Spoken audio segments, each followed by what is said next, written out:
ओम शांति। 3 अप्रैल 2023 के ईश्वरीय महावाक्य। पहले एक नज़र मुरली के मुख्य पॉइंट पर।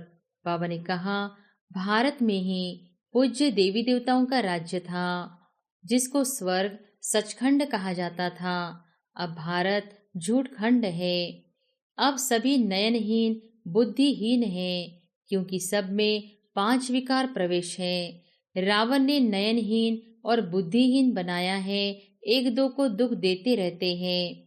नयनहीन है अर्थात ज्ञान के चक्षु व डिवाइन इंसाइट नहीं है।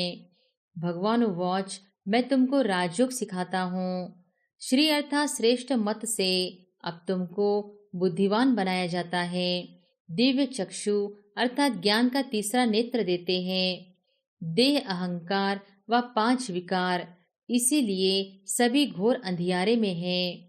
और फिर बाबा ने कहा, ज्ञान अंजन सद्गुरु दिया, अज्ञान अंधेर विनाश। जो पूज्य थे वही फिर पुजारी बन पड़े हैं। पूज्य है रोशनी में, पुजारी है अंधेरे में।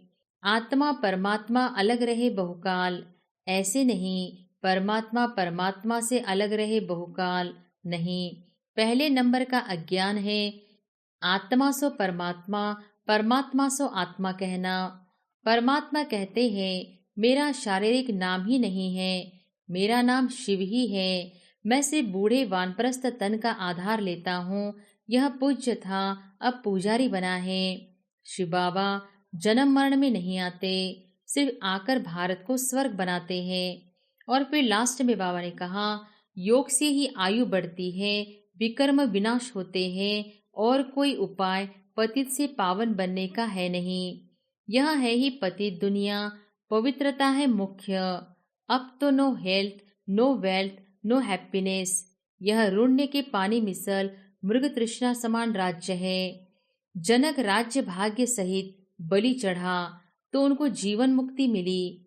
बाबा, यह सभी कुछ आपका है। बाप कहते हैं, मुझे वारिस बनाओ, मैं 21 जन्म तुमको वारिस बनाता हूँ। यहाँ के गरीब वहाँ साहूकार बनेंगे और साहूकारों का सब मिट्टी में मिल जाएगा। और अब सुनते हैं महावाक्यों को विस्तार से। मुरली का सार। मीठे बच्चे, बाप आए हैं तुम्हें ज्ञान का तीसरा नेत्र देने, जिससे तुम सृष्टि के आदि मध्य अंत को जान बुद्धिवान बने हो। प्रश्न है, आत्मा और शरीर दोनों को पवित्र बनाने तथा राजाई पद का अधिकार लेने की सहज विधि क्या है? उत्तर है, तुम्हारे पास देह सहित जो कुछ पुराना कखपन है उसे एक्सचेंज करो, बाप के हवाले कर दो, पूरा बलि चढ़ो, बाप को ट्रस्टी बनाओ, श्रीमत पर चलते रहो तो आत्मा और शरीर दोनों पवित्र बन जाएंगे, राजाई पद प्राप्त हो जाएगा। जनक भी बलि चढ़ा तो उनको जीवन मुक्ति मिली। तुम बच्चे भी बाप को वारिस बनाओ तो 21 जन्मों का अधिकार मिल जाएगा। गीत है, नयनहीन को राह दिखाओ प्रभु, पग पग ठोकर खाओ। ओम शांति। बच्चों ने गीत सुना। यह भक्त भगवान को पुकारते हैं। भगवान को पूरा न जानने के कारण मनुष्य कितना दुखी है, कितना माथा मारते रहते हैं। भक्ति मार्ग में सिर्फ इस जन्म की बात नहीं, जब से भक्ति मार्ग शुरू हुआ है तब से धक्के खाते रहते हैं। भारत में ही पूज्य देवी देवताओं का राज्य था, जिसको स्वर्ग सचखंड कहा जाता था। अब भारत झूठखंड है। भारत की महिमा बड़ी जबरदस्त है, क्योंकि भारत परमपिता परमात्मा का बर्थ प्लेस है। उसका असुल नाम शिव ही है। शिव जयंती मनाते हैं। रुद्र व सोमनाथ जयंती नहीं कहा जाता है, शिव जयंती व शिवरात्रि कहा जाता है। अब सभी नयनहीन बुद्धिहीन हैं, क्योंकि सब में 5 विकार प्रवेश है। रावण ने नयनहीन और बुद्धिहीन बनाया है, एक दो को दुख देते रहते हैं। भारत जब स्वर्ग था तो दुख का नाम नहीं था। स्वर्ग की स्थापना करने वाला है हेवनली गॉडफादर। अभी सब भक्तों का भगवान तो जरूर एक ही होना चाहिए ना। सभी नयनहीन हैं, अर्थात ज्ञान के चक्षु व डिवाइन इंसाइट नहीं है। भगवान वाच, मैं तुमको राजयोग सिखाता हूँ। श्रीमद् भगवत गीता है मुख्य। श्री अर्थात श्रेष्ठ मत से अब तुमको बुद्धिमान बनाया जाता है। दिव्य चक्षु अर्थात ज्ञान का तीसरा नेत्र देते हैं। वास्तव में ज्ञान का तीसरा नेत्र तुम ब्राह्मणों को मिलता है, जिससे तुम बाप को और बाप की रचना के आदि मध्य अंत को जान जाते हो। इस समय सर्वव्यापी है देह, अहंकार व 5 विकार, इसलिए सभी घोर अंधियारे में है। तुम बच्चों के पास रोशनी है। तुम्हारी आत्मा सारे वर्ल्ड की हिस्ट्री ज्योग्राफी को जान गई है। आगे तुम सब अज्ञान में थे। ज्ञान अंजन सद्गुरु दिया, अज्ञान अंधेर विनाश। जो पूज्य थे वही फिर पुजारी बन पड़े हैं। पूज्य है रोशनी में, पुजारी है अंधेरे में। परमात्मा को आप पे ही पूज्य, आप पे ही पुजारी नहीं कह सकते। वह तो है ही परम पूज्य, सबको पूज्य बनाने वाला। उनको कहा जाता परम पूज्य, परम पिता परमात्मा। कृष्ण को थोड़ी ही ऐसे कहेंगे, उनको सब गॉडफादर नहीं कहेंगे।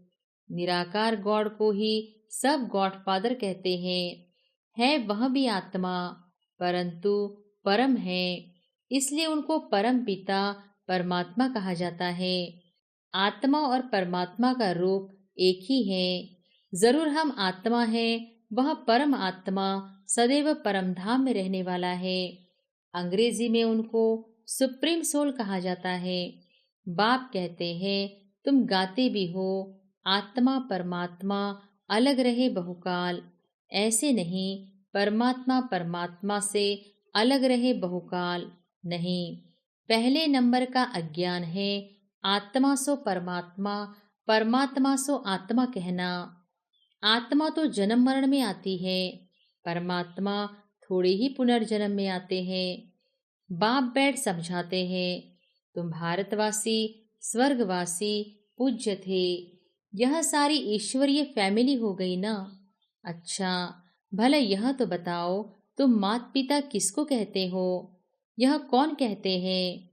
आत्मा कहती है तुम माता पिता, हम बालक तेरे, तुम्हारी कृपा से स्वर्ग के सुख घनेरे।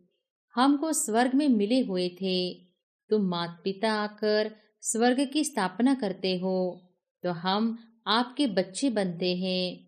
बाप कहते हैं मैं संगम पर ही आकर राजयोग सिखलाता हूँ नई दुनिया के लिए। बाप आकर समझाते हैं तुम मुझे भूल गए हो। मेरी तो शिव जयंती भी भारत में मनाते हो ना। गाया भी जाता है शिवरात्रि। कौन सी रात्रि? यह ब्रह्मा की बेहद की रात है। संगम पर आकर रात से दिन अर्थात नरक से स्वर्ग बनाते हैं। शिवरात्रि के अर्थ का भी कोई को पता नहीं है। भगवान है निराकार।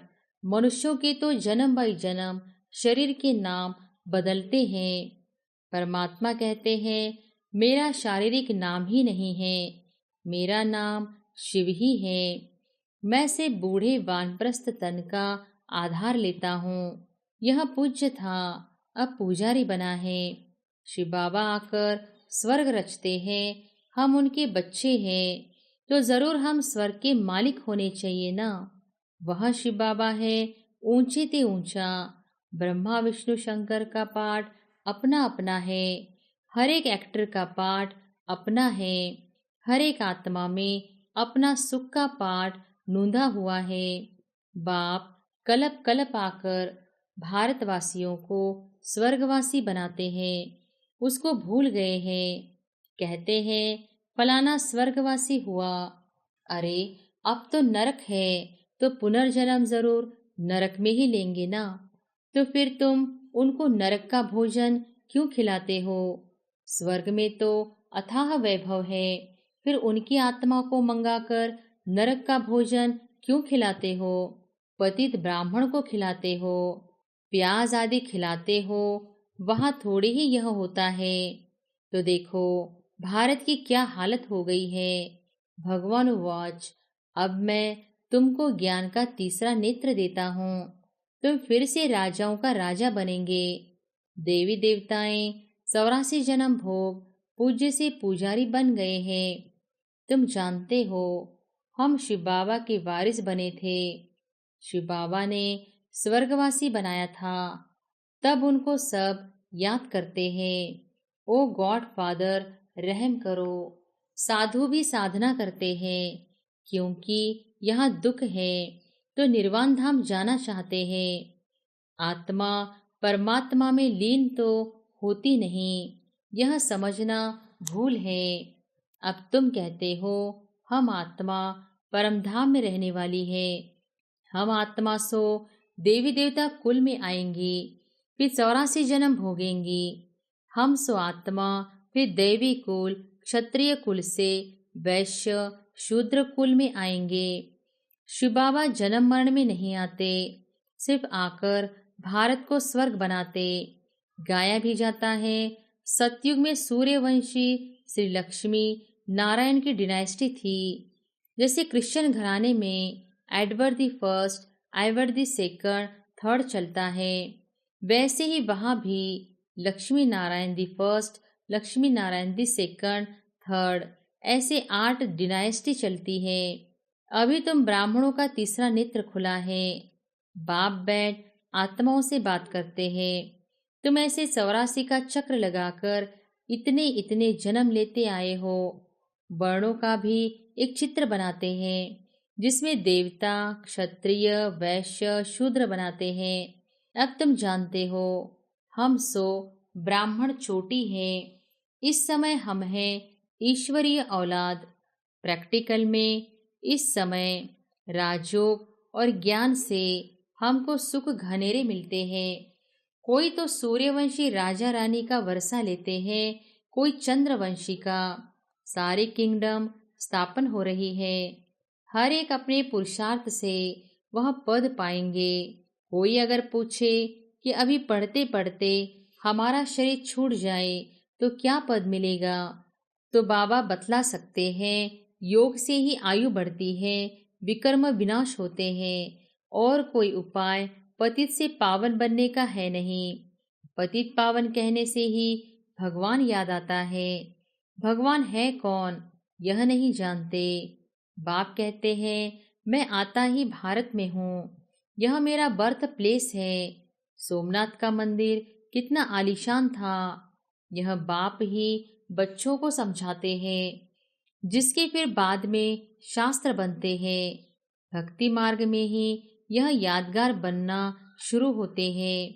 जब पुजारी बनते हैं तो पहले पहले सोमनाथ का मंदिर बनाते हैं। भारत तो सतयुग त्रेता में बहुत साहूकार था, मंदिरों में अथाह धन था। भारत हीरे तुल्य था, अब तो कंगाल कौड़ी तुल्य है। फिर बाप आकर भारत को हीरे तुल्य बनाते हैं। सारा झाड़ जर्जरी भूत अवस्था को पाया हुआ है। बाप कहते हैं अपनी शक्ल तो देखो, लक्ष्मी नारायण को वरने लायक हो। नारद की कहानी है ना, पतित आत्मा पवित्र लक्ष्मी अथवा नारायण को कैसे वर सकेगी। विकार में गए तो फिर पासपोर्ट कैंसल हो जाता है। अपने आप को देखा जाता है कि हम ऐसा पुरुषार्थ करते हैं जो बाबा मम्मा के गद्दी नशीन बन सके। यह है ही पतित दुनिया, पवित्रता है मुख्य। अब तो no health, no wealth, no happiness, यह रुणने के पानी मिसल मृग तृष्णा राज्य है। इस पर भी दुर्योधन की कहानी शास्त्रों में है। दुर्योधन विकारी को कहा जाता है।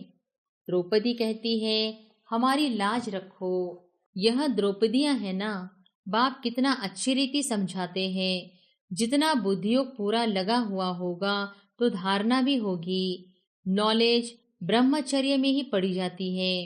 बाप कहते हैं गृहस्थ व्यवहार में रहते कमल फूल समान रहना है, दोनों तरफ निभाना है।